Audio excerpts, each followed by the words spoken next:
आदरणीय श्रोतागण, आज हम आपको दांतों के महत्व और उनकी देखभाल के बारे में, जैसा हमारे को जानकारी है उस अनुसार बताने का प्रयास करेंगे।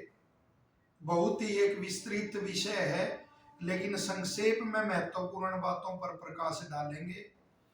दांतों का बड़ा महत्व है हमारे जीवन में, क्योंकि कहा गया है भोजन मुख से ही पचना आरंभ होता है, और जो भोजन को चबाना है तो उसमें चबा चबा कर भोजन करना चाहिए।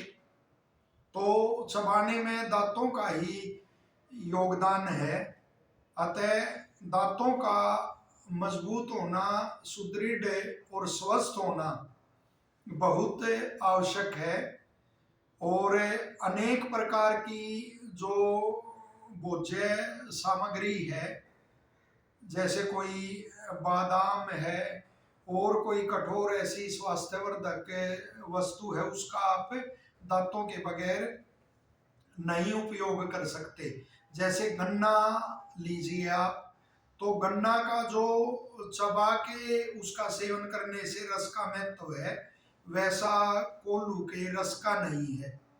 जो आयुर्वेद के ग्रंथ है उनमें भी आप देखेंगे, जो कोल्हू द्वारा निकाला गया रस है उसमें विकार उत्पन्न होते हैं, लेकिन दांतों के द्वारा जो चूसा गया वो है गन्ना है, तो वो बड़ा लाभदायक है। और सद्य ही ये जो इस तरह से गन्ना चूसा जाता, और जो गाय का दूध है, ये कुछ वस्तुएं ऐसी हैं, कुछ पदार्थ ऐसे हैं जो सद्य बल देने वाले हैं।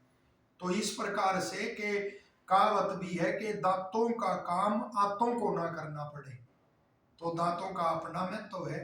आज जो सबसे बड़ी समस्या है, हम बच्चों को भी समझाते हैं कि जो ये बिस्किट, चॉकलेट और टॉफी आदि अनेक ऐसी वो हैं खाद्य पदार्थ बच्चे खाते हैं कि वो दांतों पे चिपक जाते हैं और फिर कुल्ला आदि नहीं करते, तो वो दांत खराब हो जाते हैं। वरना वृद्ध व्यक्तियों के भी देखो आप, दांत स्वस्थ मिलेंगे। तो वो बच्चों को ये चीजें बिल्कुल अवॉइड करनी चाहिए।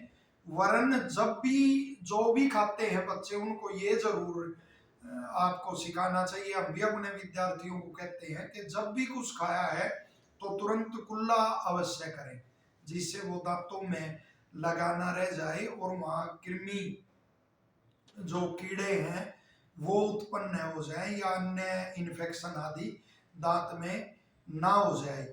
दूसरा, पहले के व्यक्ति आपने देखे होंगे, अब तो ऐसी चीजों का सेवन करते हैं जो दांतों पे लगी रह जाती है। पहले घृत का सेवन जैसे करते थे, तो घृत सन्निग्ध होता है, और जो भी घृत के साथ आप खाओगे वो दांत पे ऐसे अपशिष्ट भाग उसका लगा नहीं रह सकता। और दांतों की मजबूती के लिए आयुर्वेद में आंख की, दांत की मजबूती के लिए गंडूश धारण करना, जैसे घी मुख में लेके और खूब उसको घुमा के ऐसे पी जाना, और वो दांतों के लिए क्या बात है, उनको सुदृढ़ करने का बहुत बढ़िया उपाय है।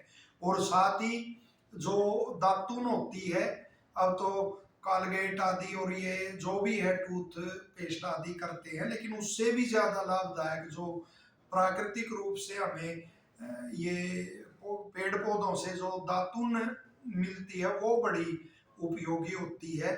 और उसमें भी आपने देखा होगा, पहले बबूल की, देसी कीकर जिसे बोलते हैं, उसकी दातुन करते थे। कसाए प्रधान इसका रस होता है, और भी इसमें रस होते हैं, तो वो स्वास्थ्य के लिए बड़े लाभदायक रहते हैं। वो पाचन शक्ति उससे बढ़ती है, और पित्त के विकार उससे नहीं होते।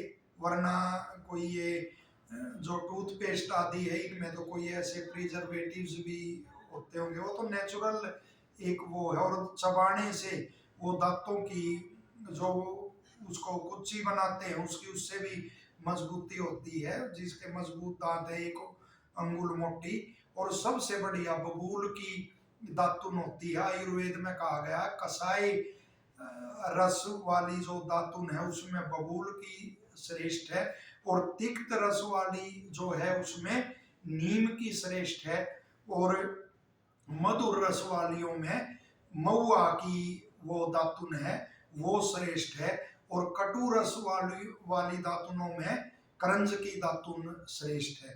तो हमारी प्रकृति कैसी है, वात पित्त कफ प्रधान, उसके अनुसार ये दातुन जो बताई गई है इनका प्रयोग करना चाहिए। और पित्त प्रकृति वाले को और सभी को ये जो बबूल की दातुन है वो उनके लिए अमृत है। तो इस प्रकार से, और कोई विकार गले आदि में है, जीवा में है, उससे भी दांतों की, पेट में है उससे भी दांतों पे जो है वो मल जम जाता है, और धीरे धीरे पायरिया जो भयंकर रोग है उसकी उत्पत्ति होती है। तो दांतों की सफाई बहुत ही आवश्यक है, ताकि वो अन्य विकार है उनका, अन्य कोई वो है रोग, उनका दुष्प्रभाव दांतों पे ना पड़े। और कुल्ला आदि करना, जैसे एक बार फिर कहते हैं, वो बहुत जरूरी है। और सात्विक खान पान जो है, जितने भी उष्ण तीक्ष्ण और ज्यादा खट्टे ज्यादा तिक्त पदार्थ हैं, तो वो एसिडिटी बन के या अन्य रुक्ष पदार्थों का जो सेवन करता, वायु के विकार बन के, और या सन्निग्ध पदार्थों का जो सेवन करता रहता है और व्यायाम आदि नहीं करता, तो उसके भी कफ विकार बनकर वो दांतों के रोग उत्पन्न हो जाते हैं। तो सात्विक अपना खान पान रखें और दांतों की देखभाल, ये जो थोड़े बहुत हमने उपाय बताए। और जीवा का निर्लेखन, उसका जीवा को साफ करना, खुरचना, वो तो अवश्य करें। वो दातुन को फाड़ के उससे भी किया जा सकता है, या जीवा को साफ करने का जो वो आता है निर्लेख जिससे करते हैं, उस धातु की बनी होती है वो, उससे भी कर सकते हैं जीवा को साफ। धन्यवाद।